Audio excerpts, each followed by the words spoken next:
1866, Dostoiévski publica a primeira parte do livro que mudaria a história da humanidade para sempre. Crime e Castigo é considerado por muitos como o melhor romance de todos os tempos. Mas, muito mais do que um livro, nesta obra, Dostoiévski nos mostra até onde uma pessoa perdida e sem propósito pode chegar. Eu sou o Pensador e essa é a história de como Crime e Castigo mudou para sempre a história do mundo.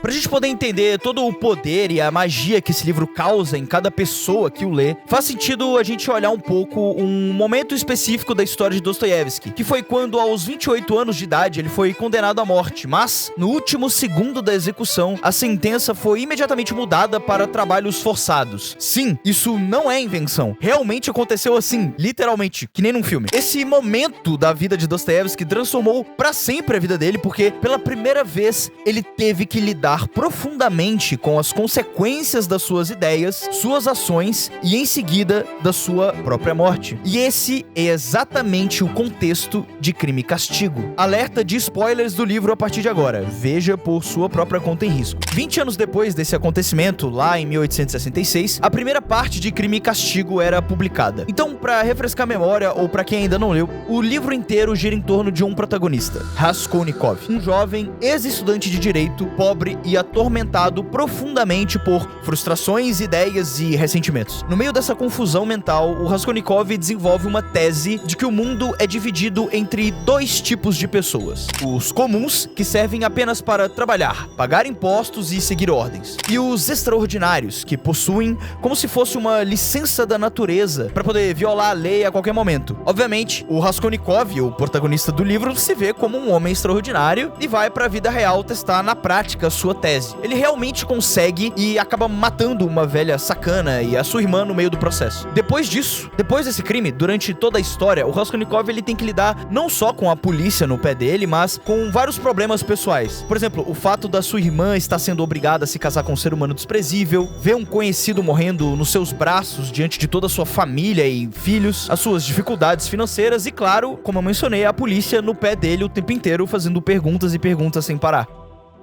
Ok, mas o que tem de mais nesse livro? Me parece uma história normal, você poderia perguntar. E realmente, se a história fosse só isso, eu estaria enganando vocês fazendo um clickbait muito exagerado. Porém, em Crime e Castigo, diferente de tudo o que já tinha sido escrito antes, Dostoiévski simplesmente inverteu a forma como uma história era contada. Antes de Dostoiévski, as histórias, os romances, os livros eram todos contados de uma perspectiva externa. Então era mais ou menos assim. O autor tinha uma ideia de protagonista. Por exemplo, João. O João conheceu a Ana. Os dois conversaram, os dois se gostavam muito, os dois se casaram. Durante a relação, eles brigavam muito e um dia eles se separaram. Fim. Ou seja, era como se o autor estivesse enxergando a história em terceira pessoa, de fora, e narrando pra nós, leitores, apenas o que aconteceu, os fatos, por assim dizer. Porém, em Crime e Castigo, o Dostoiévski ele inverteu essa fórmula. Ou seja, ao invés do autor estar escrevendo a sua obra de cima pra baixo, Dostoiévski escreve Crime e Castigo de baixo pra cima, de dentro. Ou seja, indo completamente na contramão de tudo que já tinha sido feito na história da literatura. Em Crime e Castigo, o Dostoiévski nos coloca dentro da mente do protagonista. E todos os acontecimentos da história são narrados como se Dostoiévski estivesse dentro da mente de Raskolnikov, revelando para o público cada detalhe, cada gesto, cada pensamento involuntário, cada sentimento que o Raskolnikov tem a cada instante. Ou seja, ao invés de a gente estar lendo um livro que é apenas uma coletânea de fatos e coisas que aconteceram, Dostoiévski nos coloca dentro da mente do protagonista, como se toda a história tivesse acontecendo dentro da mente do Raskolnikov. Por exemplo, quando o Raskolnikov está sendo interrogado por Porfiri, que é uma espécie de detetive, antes de cada resposta, Dostoiévski nos diz o que está passando dentro da cabeça de Raskolnikov. Por exemplo, o que o protagonista está pensando em dizer para enganar o detetive, o que ele pensou em dizer, mas não disse, o que ele não queria dizer, mas acabou dizendo sem querer. Esse nível de detalhe, esse nível de profundidade era completamente novo na história da literatura. Tá, mas calma, eu disse que esse vídeo não era clickbait. Dostoiévski que não inventou o romance psicológico como é conhecido esse tipo de livro. Outros autores já tinham feito romances com essa pegada mais psicológica, porém, a grande novidade é que em Crime e Castigo, essa inversão de perspectiva na forma de contar uma história é tão clara, tão profunda, tão nítida, tão cheia de detalhes e tão rica, e ao mesmo tempo tão sutil, que até hoje surpreende qualquer pessoa que lê a obra. Sabe, não parece que estamos lendo um livro feito 200 anos atrás, escrito por um russo, numa época onde não existia nem energia elétrica. É estranho, mas parece que Dostoiévski está falando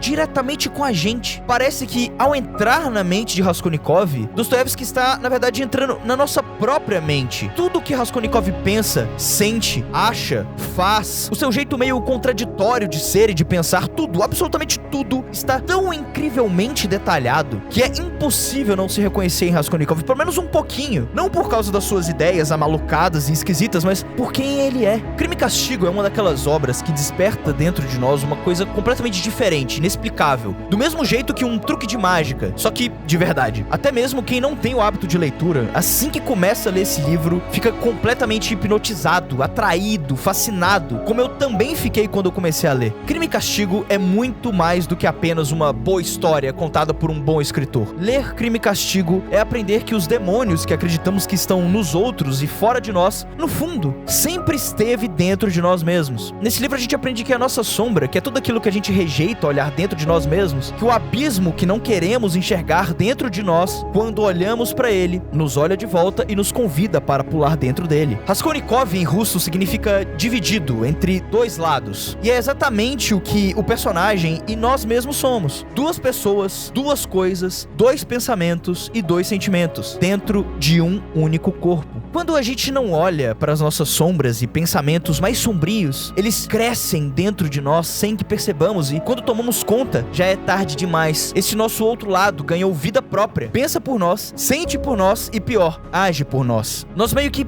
perdemos o controle da nossa própria vida e somos guiados por pensamentos e ações que, lá no fundo, não são o que realmente nós queríamos fazer. Ficamos então divididos dentro de nós mesmos. O fim, para quem se recusa a investigar honestamente a si mesmo, é a tragédia, é a queda e é a falta de sentido. Porém, até a queda nos ensina uma lição. Caímos para que possamos aprender a nos levantar. Não precisamos cair no erro de Raskolnikov. Basta que aprendamos a ter coragem, olhar para dentro de nós mesmos e aceitar, com amor, o nosso outro lado, sombrio, rejeitado e desprezado. É só amando o nosso outro eu e trazendo ele para a luz é que podemos encontrar a paz e o sentido da nossa própria vida.